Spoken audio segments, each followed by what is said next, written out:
Hi, welcome back to Nessa's Nook.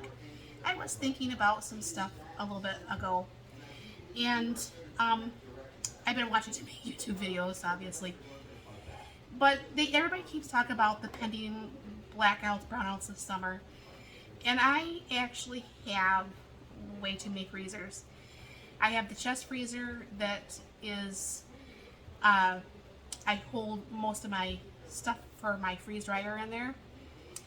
And then I have my big, like 21 cubic foot upright freezer in my garage. Then I have a spare refrigerator because we've always had a spare refrigerator. I don't know why, but it comes in incredibly handy. And then we have the refrigerator that's here in the kitchen. So I was thinking as I was watching some videos this afternoon, and I thought, wow, I have a lot of chicken out there. I managed to get a whole bunch of the chicken leg quarters, which we don't usually eat. And I didn't realize I had 3 bags of chicken breast out there. And then I have 2 bags here of chicken drummies. We do eat the drummies. We do eat the breasts. But I'm trying to figure out what to do with all of them. So what I'm going to do with the 5 bags of frozen chicken here is I am going to cut them. They are still frozen, and I'm going to put them in my 23 quart pressure canner, and I'm going to put that in there frozen. I have done that with frozen turkeys, so I know it works.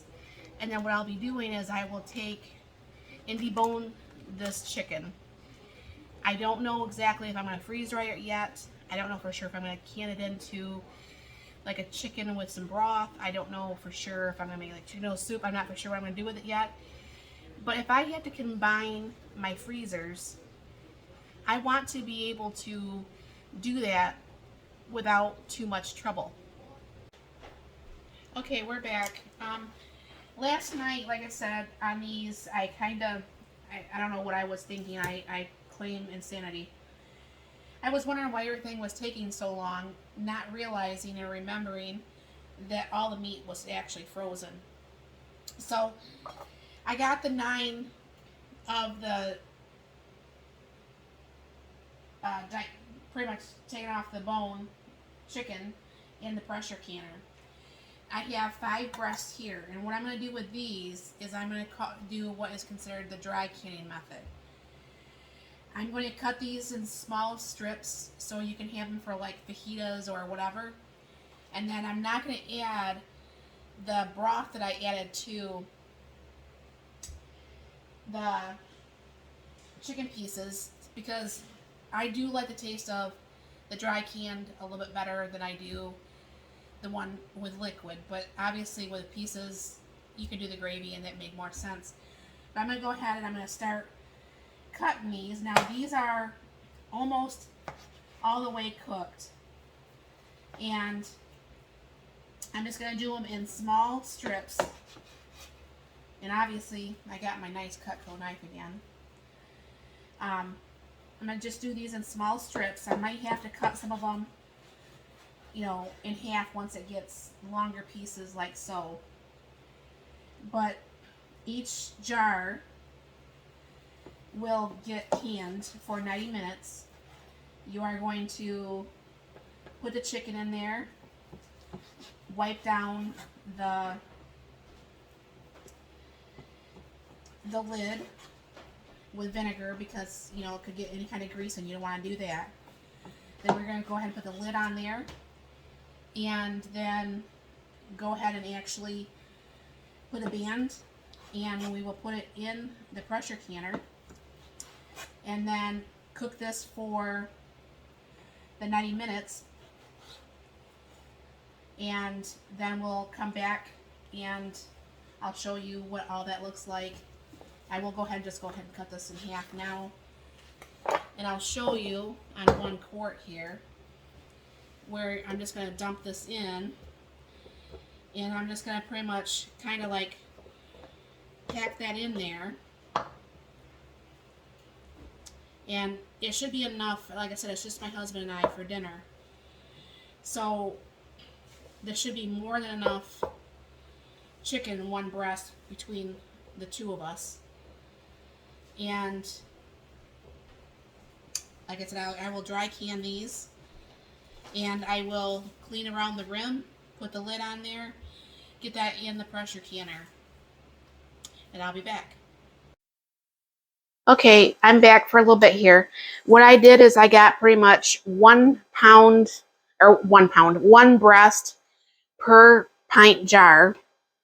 And so what happens is I have a total of 5, and then I have one left of the diced chicken that I did.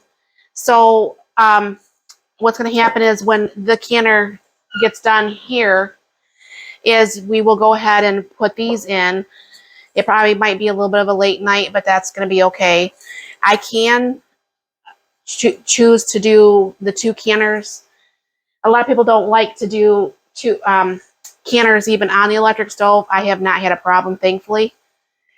But I don't feel like breaking out my 16 quart for just 6 jars, and unless I want to maybe can some beans, which I might do, so I can fill up the canner. So I'll bring you back once this first load's done and show you what's going on. Just a quick comeback. I don't know for sure if you can hear, let me turn off my microwave fan, but I don't know for sure if you can hear that. But what that's doing is it's coming up to pressure, and that's the noise that you hear. This has to happen for 10 minutes before you can put on the jiggler. So, like I said, I'm really glad my sister bought one probably like 2 years ago. And you can always check out her page at City Girl Homestead. And I think we're somehow linked. I don't know exactly how YouTube really works. But you can check out her stuff. She does a lot of different things than what I do. I'm obviously more of a gadget person. She's not. But you should enjoy both of our videos. And I'll bring you back once this first load's done. Okay, welcome back. I don't have my speaking valve in. Anyways, so the chicken is done. My first batch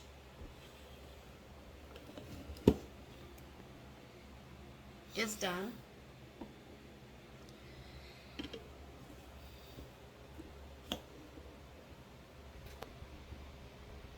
There you go. It's easier to see. And now I'm going to grab the last 6 containers out of the canner. Now, these are going to be 2 different videos, but this is the dry canned breasts. And of course, this is still even bubbling, but this is the chicken that we actually took off the bones and put in some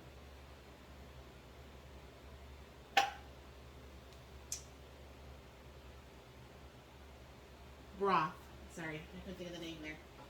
But as you can hear, these are already starting to ping, which is, of course, anybody who cans, that's one of their favorite sounds to hear. I was going to can up some beans, but time got away from me and I didn't prepare the beans, so it was just the chicken. My cat smells the chicken and wants some. And then this is the newest one out of the pressure canner. So this was 10 pints of the deboned chicken, and it's going to be 5 pints of the chicken that we made from the breast. So, you know, that's going to be quite a few dinners there. And tomorrow, obviously, when this cools, then I will go ahead and take the jars off and wash them and make sure everything's fine. And I will go ahead and put them in long-term storage. Thank you for watching, and have a wonderful day.